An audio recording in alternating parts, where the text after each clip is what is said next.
Bienvenue sur Thé Vert, le podcast qui vous accompagne dans votre transition vers un mode de vie zéro déchet, éthique et minimaliste. Je suis Laure, créatrice couturière de l'Aiguille Verte. Je vous propose des créations de textiles upcyclés et des produits ménagers consignés et écologiques. Chaque semaine, je vous partage des astuces pratiques.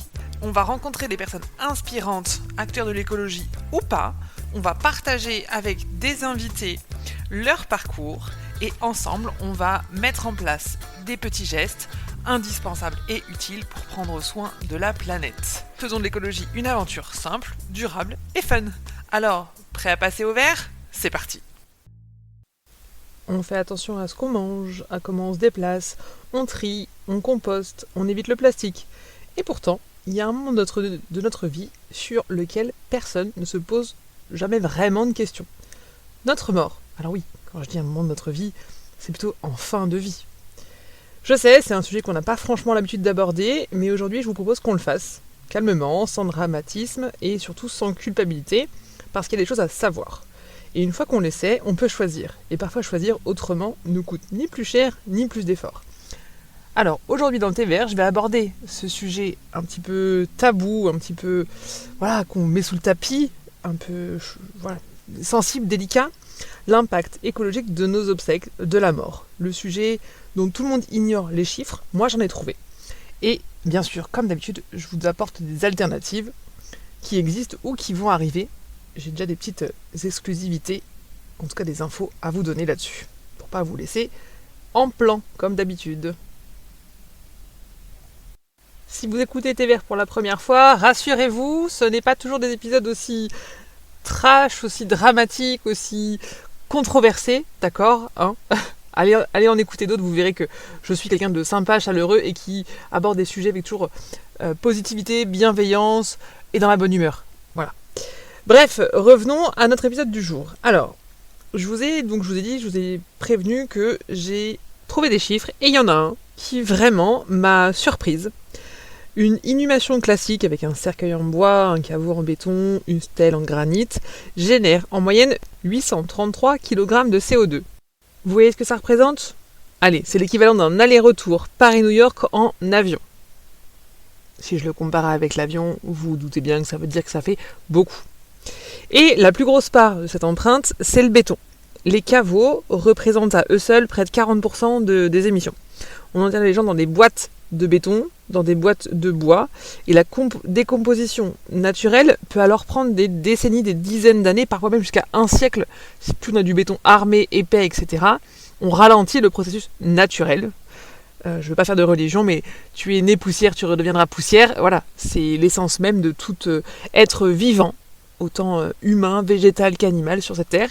Et donc, si on est enfermé dans plein de choses comme ça, en bois, en béton ou autre, ça peut être beaucoup plus long que ce que la nature ferait elle-même. Pour ceux qui, eux, voudraient plutôt être incinérés, la crémation, donc on pourrait penser, moi la première, je le pensais, que c'était mieux en termes d'empreinte du coup carbone. Alors, en émission directe, oui, environ 160 kg de CO2 contre 39 kg pour inhumation en pleine terre.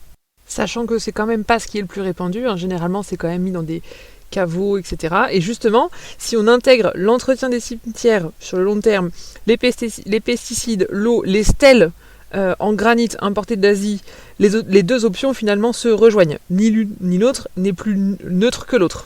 Et comme j'ai pas fini de vous surprendre, j'ai appris aussi que la cérémonie en elle-même représente entre 43 et 50% de l'empreinte carbone totale des obsèques. Plus que le cercueil, donc. Plus que la sépulture. Les déplacements des proches, les fleurs coupées qui ont fait des milliers de kilomètres, le chauffage des salles, tout ça, ça additionne silencieusement. Le repas qu'on peut servir, ou en tout cas les petites gourmandises, ça aussi, ça pèse sur l'empreinte carbone de nos obsèques. Il faut le savoir. Si je vous dis formaldéhyde, un truc, oui, ça fait un peu scientifique, un peu chimique.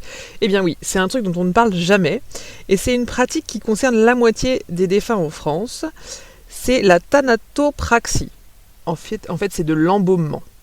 Moderne, bien sûr. Concrètement, donc on va injecter ce fameux formaldéhyde dans les veines du défunt pour ralentir la décomposition. Ça permet à la famille de pouvoir veiller le corps plusieurs jours avec une apparence qui reste préservée.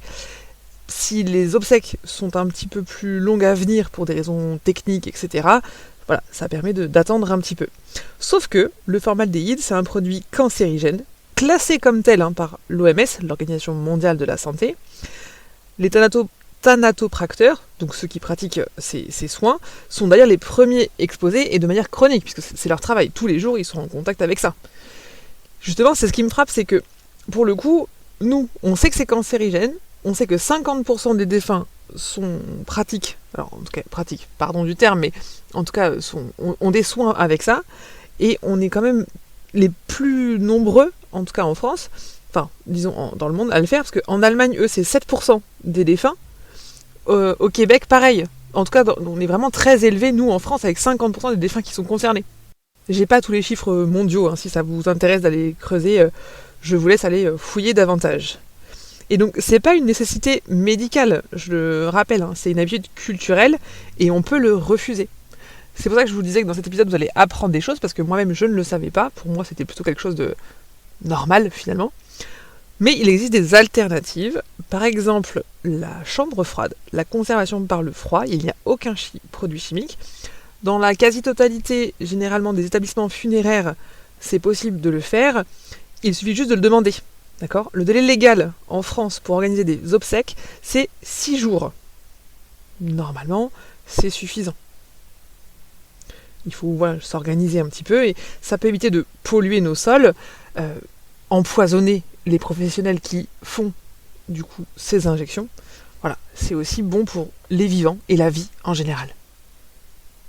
Donc je vous parlais des alternatives, je vais élargir un petit peu le sujet parce qu'il en existe plusieurs en France. Qu'est-ce qu'on peut faire en France ?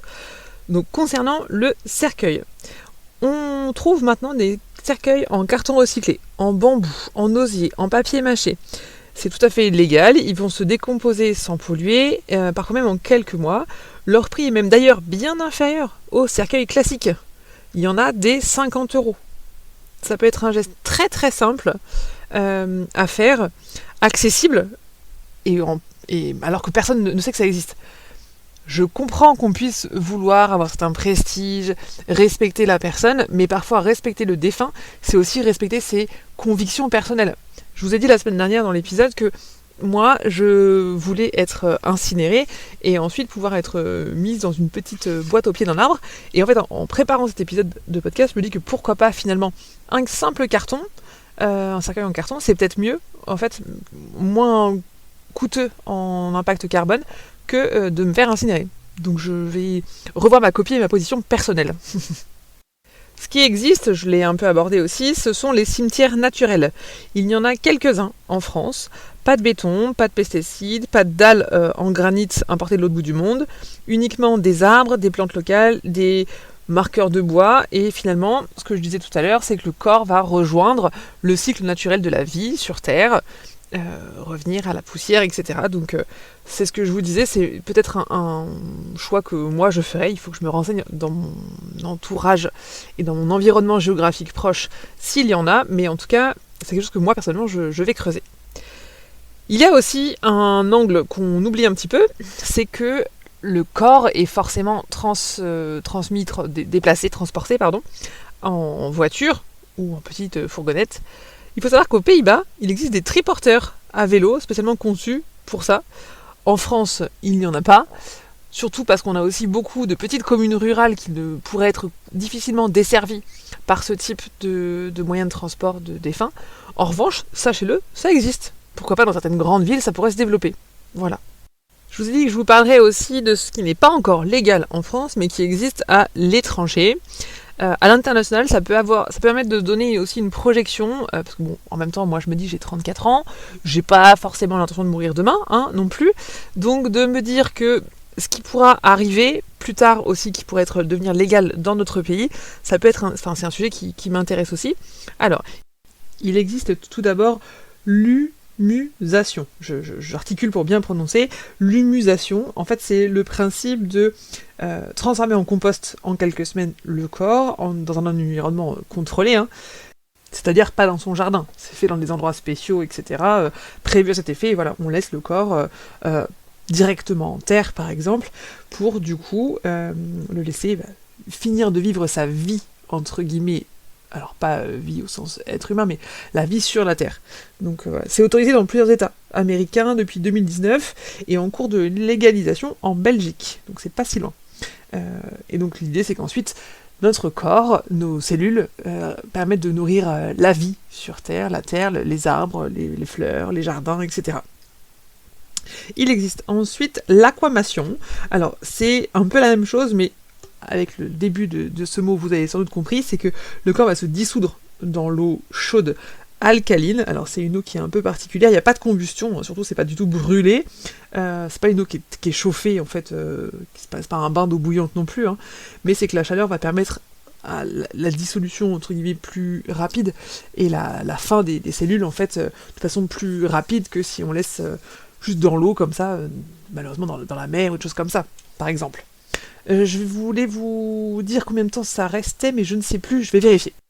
Voilà, donc comme je ne l'avais pas noté sur ma petite anti-sèche suite à mes recherches, j'ai été revérifiée. Alors l'aquamation, en fait, le corps il est déposé dans un appareil exprès, et pendant 12 heures.